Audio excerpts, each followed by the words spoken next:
سے مروی ہے کہ نبی کریم صلی اللہ علیہ وآلہ وسلم نے فرمایا، تم میں سے کوئی آدمی کسی تکلیف کی بنا پر موت کی تمنا نہ کرے، اگر کسی کا اس کے علاوہ اور کوئی چارہ کار نہ ہو تو وہ یہ دعا کرے، اے اللہ مجھے اس وقت تک زندہ رکھ جب تک میرے لیے زندہ رہنا بہتر ہو، اور اس وقت تک مجھے فوت کر دینا جب میرے لیے فوت ہونا بہتر ہو۔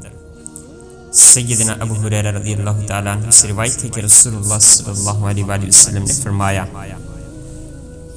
تم میں سے کوئی موت کے آنے سے پہلے نہ اس کی تمنا کرے اور نہ اس کی دعا کرے، کیونکہ جب آدمی فوت ہوتا ہے تو اس کا عمل منقطع ہو جاتا ہے اور مومن اپنی زندگی میں صرف نیکیوں میں ہی اضافہ کرتا ہے۔ دوسری سند رسول اللہ صلی اللہ علیہ وآلہ وسلم نے فرمایا، تم میں سے کوئی آدمی موت کی تمنا نہ کرے،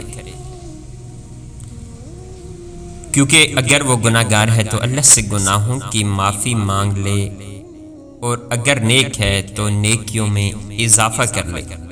سیدنا جابر بن عبداللہ رضی اللہ تعالیٰ عنہ سے روایت ہے کہ رسول اللہ صلی اللہ علیہ وآلہ وسلم نے فرمایا، تم موت کی تمنا نہ کیا کرو، کیونکہ موت کے بعد والے امور کی گھبراہٹ بھی بڑی سخت ہے۔ خوش بختی یہ ہے کہ بندے کی عمر لمبی ہو اور اللہ تعالیٰ اسے توبہ کرنے کی توفیق دے دے۔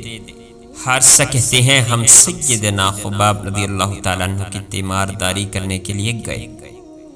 انہوں نے کہا، اگر میں نے رسول اللہ صلی اللہ علیہ وآلہ وسلم سے یہ فرماتے ہوئے نہ سنا ہوتا تو میں ضرور موت کی تمنا کرتا۔ آپ صلی اللہ علیہ وآلہ وسلم نے فرمایا، کوئی آدمی ہرگز موت کی تمنا نہ کرے۔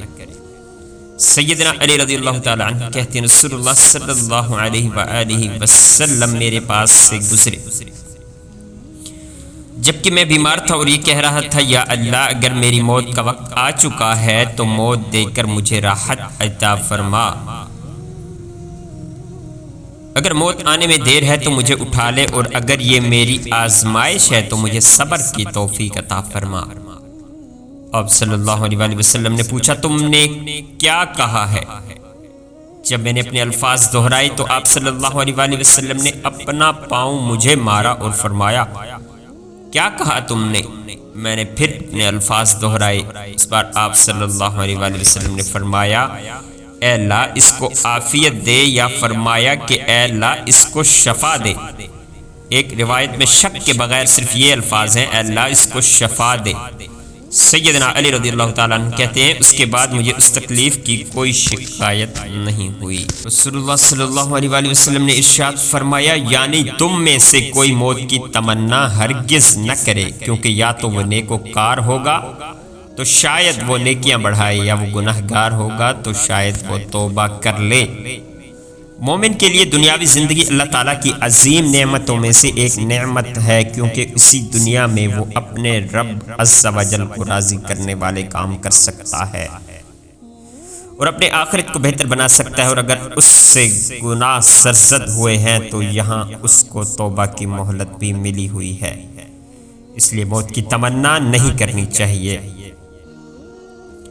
مومن کی زندگی بہرحال اچھی ہے، کیونکہ اعمال اسی میں ہو سکتے ہیں۔ مزید فرماتے ہیں، مومن کی زندگی بہرحال اچھی ہے کیونکہ اعمال اسی میں ہو سکتے ہیں۔ مزید فرماتے ہیں، زندگی کا زمانہ تخم بیج بونے کا زمانہ ہے، جو بوئے گا آگے چل کر کاٹے گا۔ بدکار اگر توبہ کرے گا تو اسے زندگی میں نیک کار نیکیاں بڑھائے گا تو اسی زندگی میں مومن کا طویل عمر پانا اور اس میں نیک عمل کرنا باعث سعادت ہے۔ چنانچہ مسند احمد کی حدیث میں ہے، یعنی نیک بختی میں سے یہ ہے کہ بندے کی عمر طویل ہو اور اللہ تعالی اسے اپنی طرف رجوع کرنا نصیب کرے۔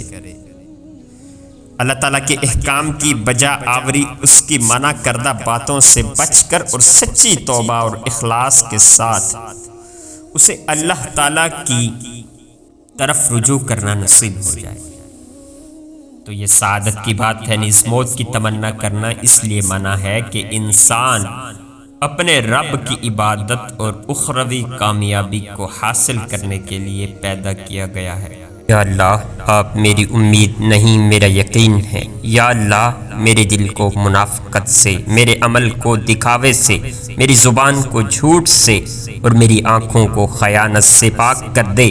ہم آزمائشوں کے قابل نہیں ہیں، ہمیں بس اپنی رحمتوں سے نواز دے۔ یا اللہ ہم سب مسلمانوں کی نیک دعاؤں کو قبول فرما۔ حاضرین محترم، اگر آپ کو یہ حدیث مبارکہ کی ویڈیو میری پسند آتی ہیں تو میری حوصلہ افزائی کے لیے اس چینل کو ضرور سبسکرائب کیجیے اور بیل آئیکن کا بٹن ضرور دبائیے تاکہ آنے والی ہر نیو ویڈیو حدیث پاک کی آپ تک بر وقت پہنچ جاتی رہے۔ اللہ پاک آپ سب کا حامی و ناصر ہو۔ السلام علیکم ورحمۃ اللہ وبرکاتہ۔